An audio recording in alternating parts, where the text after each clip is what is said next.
Hanggang ngayon nga ay marami pa sa inyo ang nagtatanong kung nakabalik na ba kami dito sa aming bahay. Of course, here we are, and today ang last day ng pasukan ni Matiti. Na naman ngang pasok dito sa Poland dahil nga ay long weekend ay nakapagdesisyon kami ni Mikal na magbabakasyon kami kasama si Alex. Pwede kasi kami kay Kuya Alex dahil last time ay hindi siya namin nadala sa Pilipinas dahil ayaw pa ipadala ng kanyang mama. Bago kami aalis ay papipick up muna namin yung aming basura sa aming garbage collector. O diba, sana all my garbage collector. Dahil nga maglo-long ride tayo sa ating trip ngayon kaya nagbili si Tata ng ganitong chair yung hindi na move. Of course, para safety na safety yung mga kiddos, no? At maganda yung pakiramdam nila dahil nga masakit sa puwet, no? Pag matagalan tayong umupo. Mas ko kasi yung mga basura kaya natsambahan ko si Tata na papaalis na at dadalhin na niya si Matiti sa school. Come on guys, kung matagal na kayong nakafollow sa amin, ay happiness talaga ni Matiti ang pagpunta sa eskwelahan. Si Mikal Kay, kung hindi ako nakalabas ay hindi niya pinatapon sa akin yung kanyang basura.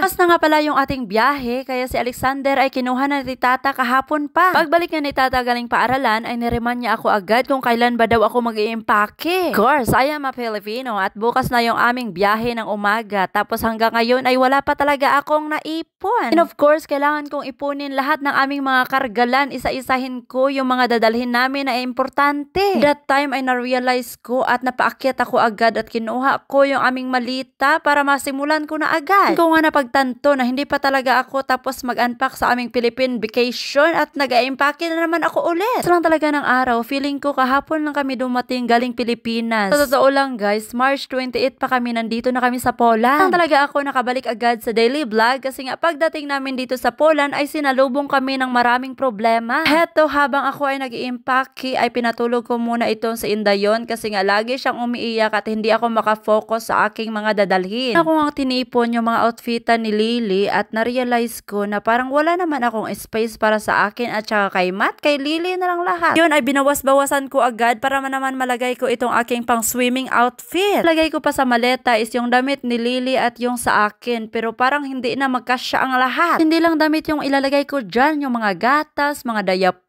at saka mga lotion and everything. Nga ni Tatay, pumunta daw muna ako at mag-unboxing kami sa kanyang bagong nabili. Ako nga ito sa isang vlogger at na-amaze ako kasi nga itong camera na ito guys ay napakaliit at magnet-magnet siya. Ang anong time na sabi ni Tata sa akin na bibili daw siya ng drone. Of course, napaisip ako agad na magpabili din ako sa kanya. Hindi lang pwede na siya lang yung bibili, no? Luhan nga niya ako dati ng Insta360 GoPro but hindi ko siya bet kasi nga malaki and then itong Insta360 na bago magnet-magnet na camera guys at napakaliit. I bet ko dahil nga ilalagay ko lang siya sa aking dibdib. Yan guys, oh, meron siyang necklace. Tapos ayan guys, tingnan nyo naman yan. O diba amazing? Na kailangang iwara-wara ang iyong mga kamay. Saan mo lang magsuot ng bertud at yan ay magpipilit na sa iyo agad. Sana all. Yung sinabi ko sa inyo na drone guys, bumili siya ng DJI Mini 4 Pro. Of course, hindi to siya sponsor, no? Dahil wala naman talagang nag-i-sponsor sa amin. Mga binibili namin at pinapakita namin sa vlog ay pinaghirapan namin yan to the highest level. Short, wala nang libre sa kalibutan. Lahat ay nagtaasan na. Panty na lamang yung bumababa. Kapag mandi ay laing mo baba,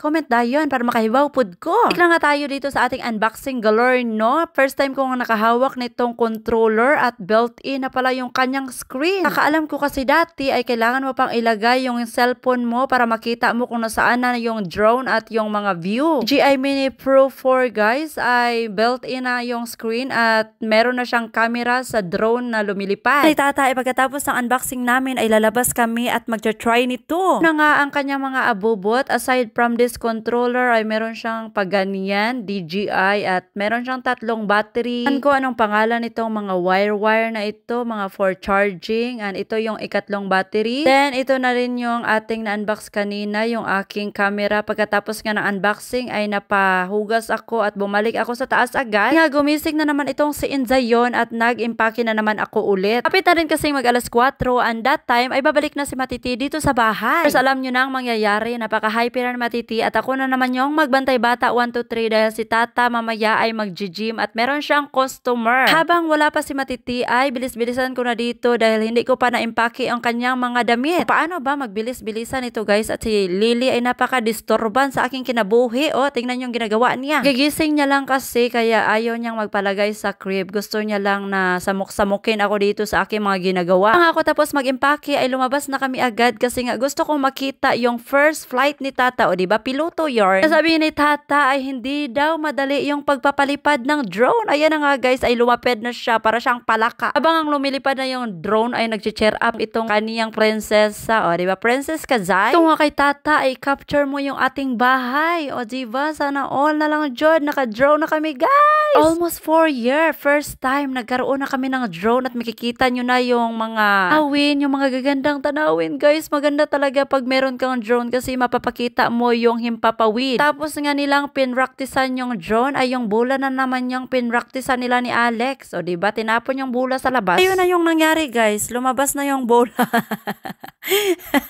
Kaya ginawa nila, hinabol nila yung bola sa labas at ewan ko, hindi na sila nakabalik. Kita na nga nila yung bola, ay hindi na sila naglaro. Na ipagdesisyonan nila na ayan, dito na naman sila sa makina na ito. Tinuruan na naman niya si Alex para daw marunong na siyang mag-cut ng grass. Sabi ko nga kasi kay Tata guys, naputulan niya na yung grass namin kasi nga ayoko na pagbalik namin dito pagkatapos ng bakasyon ay hindi na namin makikita yung aming bahay. Kaya masunurin siya guys, under the saya yarn. Bitaw guys, o ikusa niya yung ginawa. Hindi ko yan siya inuutusan, no? Hindi naman ako pala utos na asawa. May common sense yan siya. Ganitong bagay, may common sense siya. Pero sa aking feelings, wala. Hindi na si sense ni Mikalkal dati guys. Until now. Kasi ngayon wala na akong pakialam kung hindi niya ako binibigyan ng time. Intindihan ko naman kasi nangangailangan na kami ng pera. Kaya kahit wala siyang time sa akin, hala, sige go, maghanap buhay ka na maghanap buhay. Importante ay may makain tayo at may pambayad tayo sa ating mga kautangan showcase. Please lang, of course, minsan meron ding tayo na. Yun na nga, finally, at nakatulog na rin itong dalawa pagkatapos ko silang ginbata. Ako nga silang dalawang pinatulog dahil hindi pa nga ako tapos mag-impake at this time na ako mag-impake dahil bukas na talaga yung ating flight. I mean, larga.